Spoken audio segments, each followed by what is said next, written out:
Oh, they're just getting up. I thought they were standing for me. They're moving. Thank you, ma'am. Oh, gosh, no. Did I come in too quickly? Maybe I did, for a change, but not too quickly, technically, obviously. Busy day. Turn these phones off.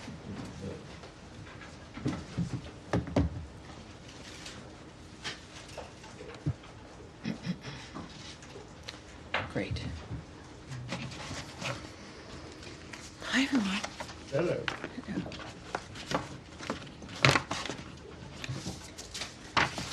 All right. Thanks for being here. And for everyone watching at home, thank you very much. And for C-SPAN covering this, always live, which I appreciate.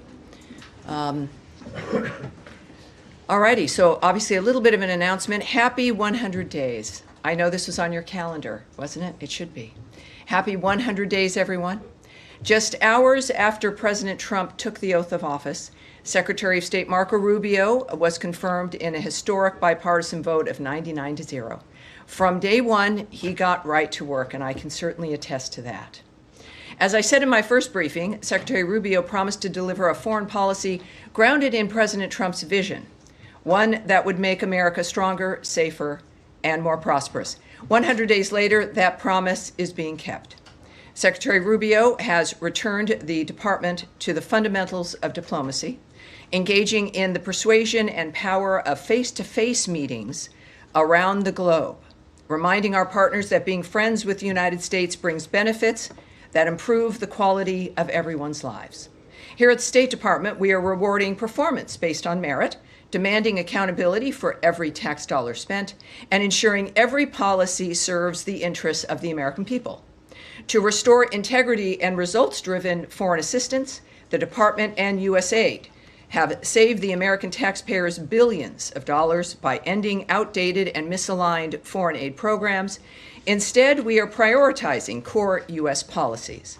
That includes the life-saving response in Uganda, where more than 75 American experts worked hand-in-hand with local officials to officially end Uganda's 2025 Ebola outbreak, a tremendous global health achievement.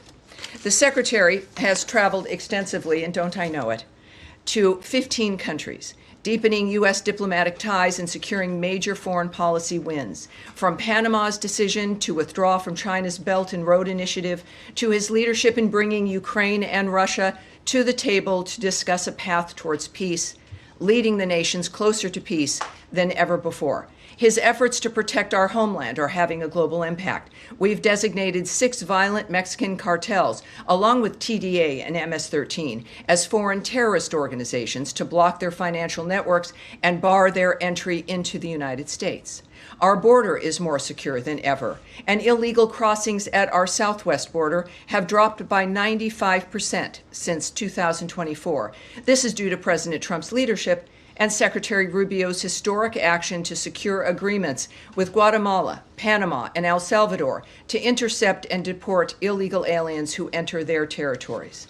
And to further build regional peace, Secretary Rubio signed a declaration of principles between the Democratic Republic of Congo and Rwanda, launching a pathway to stability in the region. In the Middle East, he is actively working with Israel, Arab partners, and the European Union to shape post-war governance in Gaza and lay the groundwork for Arab-led reconstruction efforts, aligning with President Trump's long-term vision for peace in the region.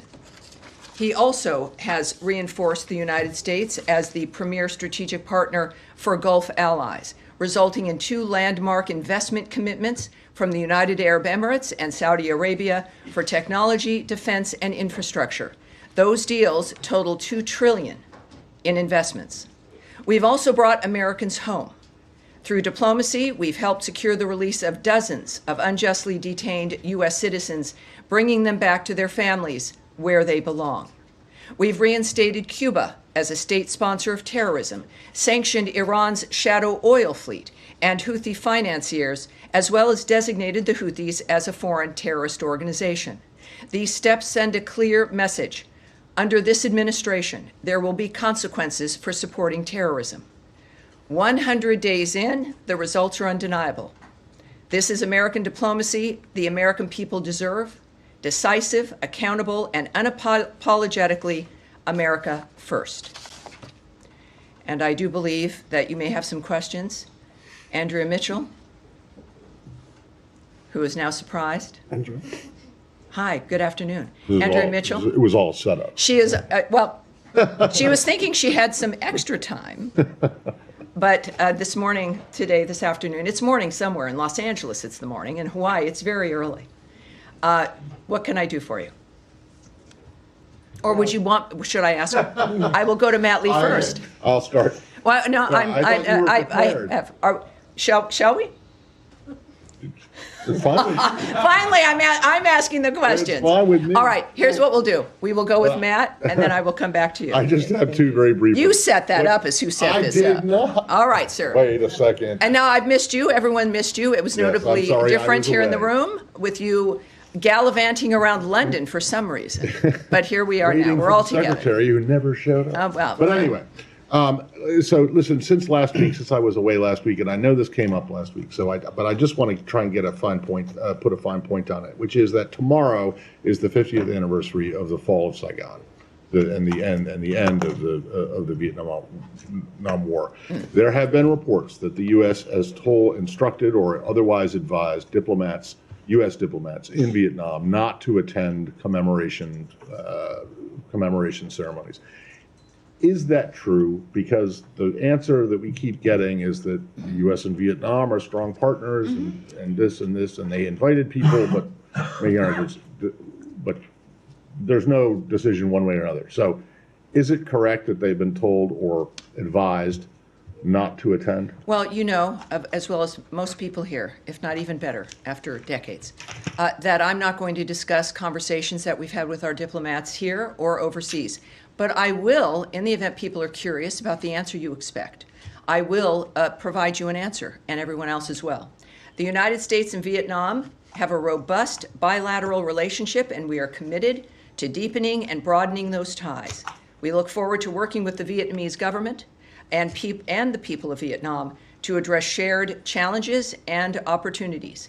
And considering, again, half a century ago, when that ended, we now, of course, have a generation, my generation, that it is amazing to be able to say that, to have this relationship with Vietnam as a good relationship and one that is bilateral and robust. So that is a very good example of what can happen over the time of about 50 years. Okay. Did you have a second question? Well, yeah, but just on this, I mean, so Sure. are U.S. diplomats going to be participating in these? You know, I'm not going to answer that question. I'm not going to discuss what has been suggested or not suggested, All right. or communications with our allies and or our diplomats in foreign countries. Yes, sir. Thanks. Thank you. I have two questions. The first, there's reporting today that 4,000 visas for students with criminal records were revoked in the first 100 days of the administration. That's a number that's higher than we've seen before. So I wanted to see if I could get more fidelity on that. And then I had a different topic. Well, I know that consular affairs and the State Department do not discuss the details of visas.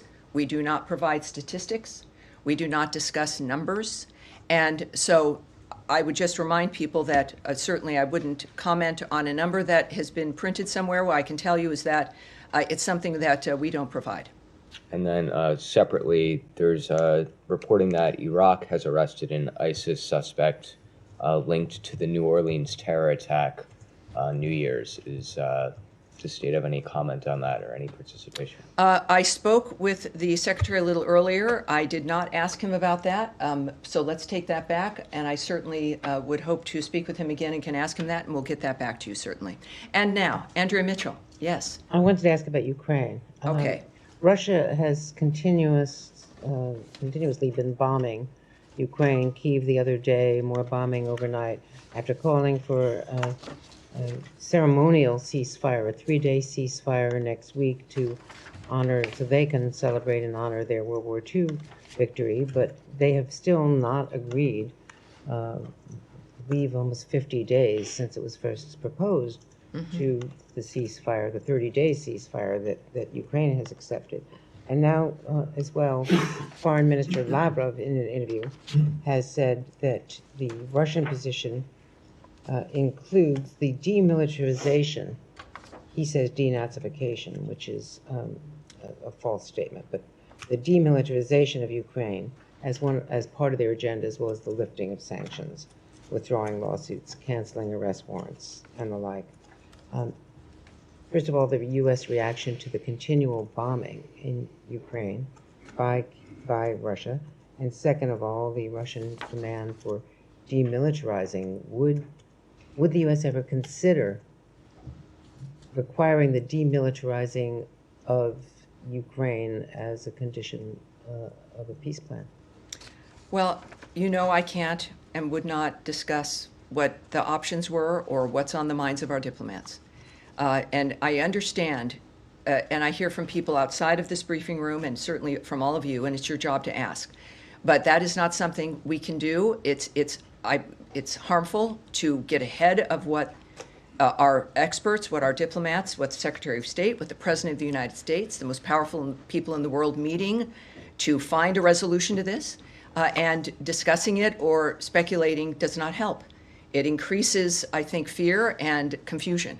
So I won't do that. But I do have something I can tell you that the Secretary said to me about the situation just a short time ago, Andrea Mitchell. We are now at a time where concrete proposals need to be delivered by the two parties on how to end this conflict. How we proceed from here is a decision that belongs now to the President. If there is not progress, we will step back as mediators in this process. Well, he said on Meet the Press that this week was going to be pivotal. Oh, sure. This sounds like a Paraphrasing. pivotal statement to me. Yeah, so is there some sort of a time frame? Well, he to what said now. he's just said? He said now is the time where concrete proposals need to be delivered by the two parties in the conflict. And if there is not progress, which we leave, of course, I'm not going to speculate on what that timeline means to the President or to the Secretary. But that is a very distinct statement from the Secretary. Both the Secretary and the President are very transparent men, and the American people have been watching this process openly, which itself is kind of a new experience. But that is what he said to me just a little bit ago. Can you right. speak to his level of frustration with the process? It seems to be reflected no, in his statement. I will not channel the Secretary. He again, is very available. And he has been, again, you saw him this weekend on television, and he's a very clear, often unguarded, transparent man who cares about the nature of what is transpiring on this planet in a very unique position to make a difference. And that is what he wants to do. Yes, sir. Thank you, Tammy. Just to follow up on what the Secretary has said, you quoted him as saying concrete proposals need to be delivered by both sides. Proposals on what? Well, obviously, to end the conflict. So you I expect- mean, clearly, it's about what they've been working toward is a ceasefire, a complete, full, durable ceasefire, right? Not a 3-day moment so you can celebrate something else. A complete, durable ceasefire and an end to the conflict. Does this mean that the proposals that the United States had on the table, is it off the table now that you're seeking? I'm not going to speculate on what the statement that's been made here means about things that have existed or have been discussed before. It's just what he has said today, and I think it's clear. Fair enough. And my second question on North Korea, they acknowledge finally that they apparently have sent their soldiers to fight for Russia in Ukraine. Does this change your approach, your view to the conflict at all? And any response that you could come up with? Well, we know this is pretty simple. North Korea is not being helpful. They're not being helpful. There are other nations that also are facilitating this carnage, and their actions make it possible to continue. Third countries, like North Korea, have perpetuated the Russia-Ukraine war, and they bear responsibility for it. China? We continue, North Korea, I'm speaking about North Korea, and other third countries, like North Korea. We continue to be concerned by North Korea's direct involvement in the war, North Korea's military deployment to Russia, and any support provided by the Russian Federation to the DPRK in return must end. Russia's training of North Korean soldiers directly violates Security Council resolutions 1718, 1874, and 2270, which collectively impose a broad prohibition on providing or receiving military training or assistance to or from the DPRK. All right. Yes, sir. There's a Go ahead. comment. Yes, sir. On the Middle East, UN Rights Chief Volker Turk today called for concerted efforts to end the Israeli blockade of the Gaza Strip, and Amnesty International accused Israel of committing a live-streamed genocide against Palestinians. We heard President Trump on Friday acknowledge the suffering of people in Gaza and the need for aid to go in. What is the department's view of the ongoing blockade, and will the Secretary push to lift it? And I have a second question. President Trump said just a few days ago that there is a very big need for medicine and food regarding, of course, Gaza and Gaza aid, and that we are taking care of it. And again, within the framework of the negotiations, the actions, the efforts, as we've discussed, I think every briefing, which is appropriate. I think the President of the United States making that statement makes clear that actions being considered and taken, and that the President is working on it. So we are taking care of it. How will that translate to actual action? Well, we'll find out. He's not a slow man. Also, the United States, of course, supports the flow of humanitarian aid with safeguards to ensure assistance is not diverted, looted, or misused by terrorist groups such as Hamas and the Palestinian Islamic Jihad. But for one thing, we certainly, I think I can say generally about the president, is that when he says something, he acts, and he doesn't lollygag. And in this particular case, with both men setting these first 100 days as the hallmark of the nature of where they've both been personally committed, Secretary Rubio and President Trump, it is on peace and ceasefires for both Ukraine and Russia, and certainly in Gaza. And his noting what he wants to accomplish in that regard. Again, there's a very big need for medicine, food, and we're taking care of it. So it will not be long, I'm sure, to see the results of his work. There was a second question. Yes, sir. Senator Sanders. Yes, sir. Go ahead, please. Thanks, Tammy. I wanted to move on to a country which is a neighbor, in fact, Canada.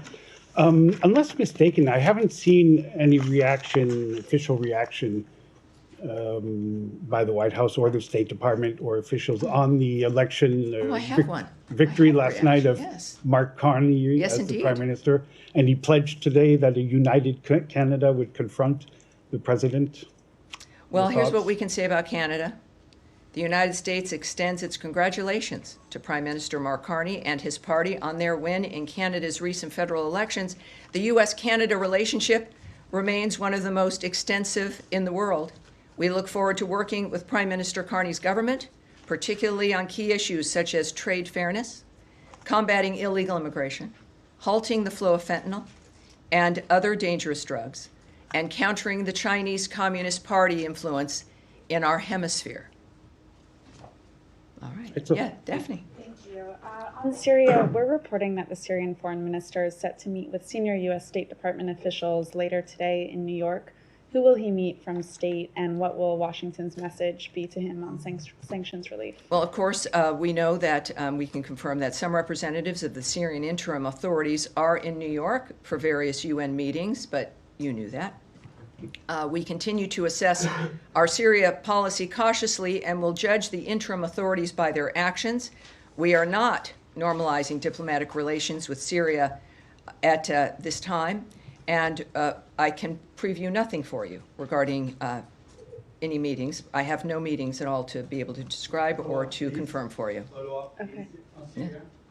Are you have I a have follow-up? another I'll question follow on up. Cuba, but if there's other questions. All right, go ahead. Cuba. All Okay. right. Cuba today arrested high-profile dissident Jose Daniel Ferrer for violating the terms of his parole just 3 months after releasing him from jail as part of a Vatican-brokered deal with the Biden administration. And Felix Navarro, another high-profile dissident, was also arrested. Does the State Department have any reaction to these arrests? Yes, we do. We strongly condemn the brutal treatment and unjust detention of Cuban patriots Jose Daniel Ferrer and his wife and young son, as well as Felix Navarro and other pro-democracy activists. We call for the immediate release of the hundreds of unjustly detained political prisoners and prisoners of conscience that the Cuban regime holds. All right. Now, who was somebody in the back? We were following up here. Syria? Yes, please. So go ahead. In the jails in Syria, there are around 9,500 terrorists from ISIS. And I wonder whether the United States is going to ease the sanctions so those terrorists in Syria don't take advantage of the situation there. Also, there was yesterday civil unrest near Damascus. I wonder whether you have any comment on that. Thank you.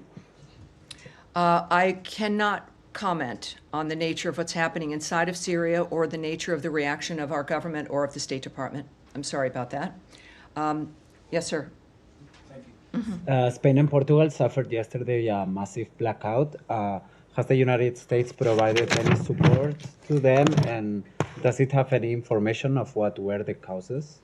We're all curious about that. It was kind of terrifying to see for all of our friends in Spain and Portugal. One thing I can tell you, of interest, of course, also to the State Department, is that there was no impact on the operation of our missions in Spain or Portugal. Electricity was fully restored to our missions as of this morning. And at this point, I could just refer you to the governments of Portugal and Spain for further information about what has happened. I know they're looking into it, obviously, but at this point, I have nothing further. All right. Yes. Following up on your comments from Secretary Rubio on the Ukraine proposals, our understanding is Ukraine and the Europeans have presented a counter proposal to what was put on the table by the United States. Should we take this as a rejection of their counter proposal? I think you should take it as what the Secretary meant, which is that what is happening now is that what we expect from them are concrete proposos on how to end the situation. So that's his statement. I would not expand on it as those are the words he used for me. I think it's very, very distinct that now we are at the time where concrete proposals need to be delivered by the two parties on how to end the conflict. How we proceed from here is now a decision of the president's. If there is not progress, we will step back as mediators of the process. And does he have any follow-on conversations planned with his Ukrainian and European counterparts? I saw he spoke with Nothing that I can report as of this moment, but clearly this is not a closing of the door. This is now a next step, which I hope that we are able to see. Yes, sir. Thank you so much. Do you think that in first 100 days, President Trump was able to make America more great again, make America more richer again, make America more safer again? Are you setting me up? No, I'm just asking your opinion. I'm just asking your opinion. The ultimate freezing moment. I am standing here because of my faith in the President of the United States prior to him winning this particular election, knowing from his past what he's accomplished. Of course, the American people have felt the same way in returning him to this office after 4 years that were not good for the people of this country, economically or otherwise. There are an extraordinary number of accomplishments ranging from the closed border, inflation going down, people at tables to discuss peace and ceasefires that never anyone had imagined or was able to accomplish previously, in addition to the nature of the idea that the State Department, as an example, that we have a responsibility when it comes to the money that is spent, that American taxpayers might have been the forgotten man and woman of the past, but they are now remembered again, and that the money that we spend is theirs, that they have worked for, and a commitment to the values and the nature of what matters to the United States. So we're doing these larger issues, but also, of course, every day we discuss the nature of what's happening in the world based on those values, and these men and women deciding to live their lives, including the men and women who I speak of often in this room, who anonymously have spent their lives, decades in many cases, to help make sure that the people leading this country of either party have the information they need to make sure this nation is safe and secure. We now have an administration that is implementing those values and making it clear to the American people. And it's been 100 days, and already we know that tremendous change has happened. and it will continue to happen under the leadership of President Trump, his entire cabinet, but I'm standing at the State Department because of the leadership of Marco Rubio. And it's an exciting and good time for the globe. So the answer is yes. Yesterday's State Department press statement says that the United States is in touch with the leadership of both Pakistan and India, and That is correct. Trying to calm down the situation. Do you have something to say? Yes, the Secretary also gave me a note about that as well, sir. So we are reaching out regarding the Kashmir situation, India and Pakistan, that he said we are reaching out to both parties. And telling, of course, them to not escalate the situation. The Secretary expects to speak with the foreign ministers of Pakistan and India as early as today or tomorrow. He is encouraging other national leaders, other foreign ministers, to also reach out to the countries on this issue. So it is, again, as I've noted, every day action is being taken. In this case, the Secretary speaking directly to his counterparts in India and Pakistan. We expect certainly the impact he's usually had with the individuals he's spoken with, and certainly with President Trump's leadership, India and Pakistan, having those conversations. It's very important for them. And yes, sir, yes, I've been... There were, on Monday, 68 mostly Ethiopian migrants killed in a detention center in Yemen. Are you in a position to confirm now that this was the result of U.S. military action? I'm not prepared to speak about that. What I can tell you is that Houthi attacks continue to hinder international trade routes in the Red Sea region and have cost the global economy billions. That must stop. And we are aware of various reports in the region, and we are referring questions first to the Department of Defense, but also I will have us take this back to see what more we can have for you later this week regarding that issue. Absolutely. And just follow up on Pakistan. All right, Pakistan, certainly. A Pakistani minister made a statement about performing dirty work for the United States while also denying the existence of Lashkar-e-Toiba in Pakistan. What is the State Department's response to that? Well, as I've noted, the only thing I'm really prepared to discuss here is the fact that the Secretary of State is going to be speaking with the foreign ministers of both countries. And will that be raised? What I can tell you, obviously, we're also monitoring the developments across the board in that region. We, as you know, at multiple levels, I have to say, are in touch with the governments of India and Pakistan, not just at the foreign minister level, certainly, but at multiple levels. We, of course, are encouraging all parties to work together for a responsible solution. The world is watching this, but I have no additional details in that regard. Yes, ma'am. Yes, ma'am. Yes. On whether there has been any further collaboration between the United States and Pakistan since Pakistan facilitated the arrest of an ISIS suspect last month. Yeah, I recall that we appreciated that arrest when it occurred, and I said so here at this podium. But at this point, I think what we should all be looking for is the results of the conversations the Secretary has today with the foreign ministers of both of those countries. Is Tammy on Pakistan follow-up, please? Yes, certainly. Go ahead. Congratulations on your 100 days completion. Thank you, sir. So the Secretary, Senor Rubio, already spoke to Pakistan foreign minister in these 100 days. But the problem is that the entire U.S. Congress has voted that the election last year were rigged. Recently, your congressional leaders went to Pakistan, which includes a general, a very respectable general. He said that things are not going well, and unelected leaders are ruling Pakistan illegally. So, well, yes. We have a very specific environment right now, with very specific requirements that the Secretary of State is taking care of and engaging in. And we're gonna leave it at that. And as a matter of fact, I've got an event I need to be going to regarding. Just one on Afghanistan. As a matter of fact, we'll take one more question perhaps on this issue. The young man there with the glasses there in the center here. Yes, sir. I mean, moving to Indo-Pacific a little bit. First question on Taiwan. Today marks the first 100 days of Trump administration, but also marks the 100th day that we don't have an AIT chairperson yet. So when can we expect a new AIT chairperson? Second question being that I don't think Secretary Rubio has traveled to Asia. Does he have any plan to travel to Asia in near future and meeting with his Chinese counterpart in the near future? Thank you. Well, I don't have an answer to the first question. We can perhaps take that back and see if we can get something for you. And at this point in time, I don't have anything to report to you about the Secretary's travels. But what I will tell you as to what I am going to here is the Secretary meeting with families of Japanese abductees. He is going to be meeting with a delegation of the Japanese legislative members, family members, and advocates for Japanese citizens abducted by North Korea. We will have a readout for you that will be released following that meeting. And that is what I'm heading to now. Thank you all very much. We have a very, very exciting week, and happy 100 days. Thank you, everybody. Thank you.